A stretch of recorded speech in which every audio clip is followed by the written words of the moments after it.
back, back. Welcome back, everybody. I hope you all are doing fantastic. Today, of course, I'm bringing you another story, another pasta.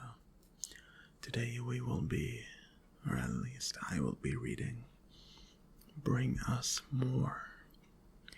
Now, keeping this nice and short, I want you to sit back, relax, and, most importantly, enjoy. A man washed ashore last week. He looked as though he had not eaten in weeks and was barely clinging to life. I, along with much of the town, was elated when we discovered it was Will Harper who had washed ashore and that he would make a full recovery. The fishing vessel named Prosper had set sail 3 months prior. It never returned. 18 men, including Will Harper, were all presumed to be dead. However, with the return of Will Harper came stories. Stories of how they found an island lush with jungle and friendly natives and enormous wealth. He told stories of how the crew of the Prosper had found a paradise and wished not to leave. Only Will Harper was willing to sail the Prosper back home to tell their families that they were not returning. However, on the return trip, as the Prosper's only sailor, he did not last long, as a squall overtook him quickly, sending her down to the depths, and Will Harper alone at sea for weeks. At first, people didn't believe him. The Prosper was a small enough vessel, and Harper, a competent sailor, enough to make it back in one piece. Surely he was not telling the entire story. However, as days went by, his story did not change. In fact, the more he told it, the more he lit up with joy in describing the place he had seen. Only a couple days had passed before he was trying to get another vessel together to sail back to the unknown island. With his fantastical tales and unwavering faith, he eventually was able to muster a small crew and another fishing vessel named the Vandal, of which I too joined purely out of curiosity.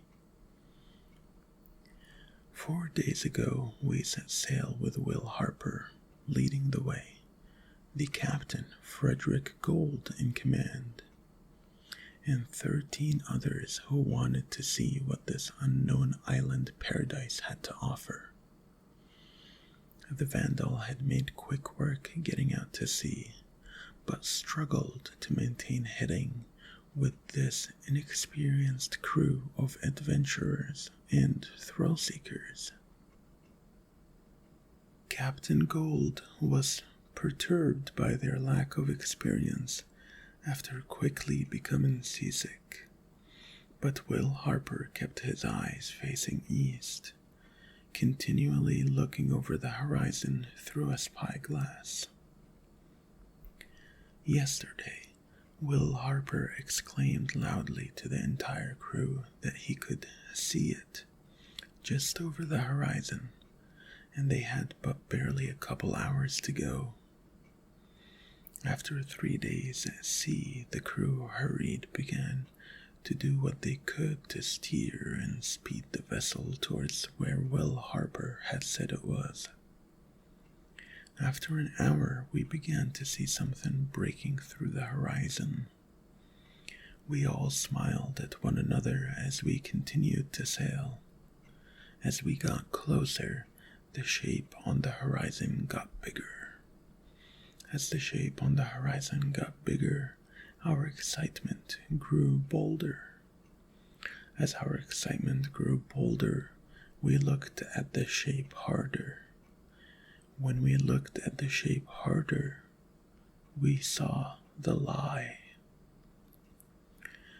The shape that had grown out of the horizon was not a lush island, as Will Harper had said, but a jagged outcropping of rocks breaking the surface of the sea.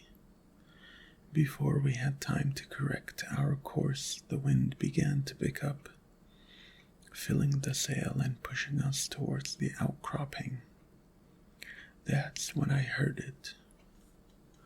Over the cursing at Will Harper, over the commands being yelled by Captain Gold, over the gusts of wind, I heard it. I heard a melody pierce through the air and into my soul, a soft lullaby that filled my heart with a peace I had never once felt before. All at once, every other sound faded away. I know not if it was due to being filled with the melody, or if it was because the other began to feel it too. As the vandal approached the outcropping, I saw them. Maidens swimming in the sea along the rocks. Beautiful women with silky hair of jet black, pale skin with a bluish tinge, and tails like that of fish. Will Harper was the first to jump in, and as he did, one of them turned and swam over to him before opening her arms to greet him. As she breached the surface, the face I saw was that of the most beautiful woman I had ever seen. Her small features and slender frame were dwarfed by the rocks in the open sea. Despite this, her mere presence commanded our attention. Soon, more sailors were jumping off the boat and swimming over. Harper got there first, and the melody began to grow quieter. As it did, I could hear her speak in a honey-soaked voice that filled every pore with ecstasy. "Welcome home," she said. At those words, I jumped in. As I jumped off the bow, I could see more of the women circling the other sailors, their melodies joining that of the first, filling the air with the cacophony of song. I didn't care. I was no longer anxious or afraid. I was full. I was light. I was happy. And nothing would ever feel as good as listening to these words, to these voices. Through the songs I could hear cries, but I did not care. As I swam, I saw the blue ocean begin to turn red, but I did not care. As I moved to the voices, an arm that was without its sailor got in my way, and I moved it. Nothing was going to keep me from the voices of the angelfish before me. I found myself almost at the outcropping when she swam to me. I am still unsure if it was the first one I had seen, or if it was one of the others, but I no longer cared.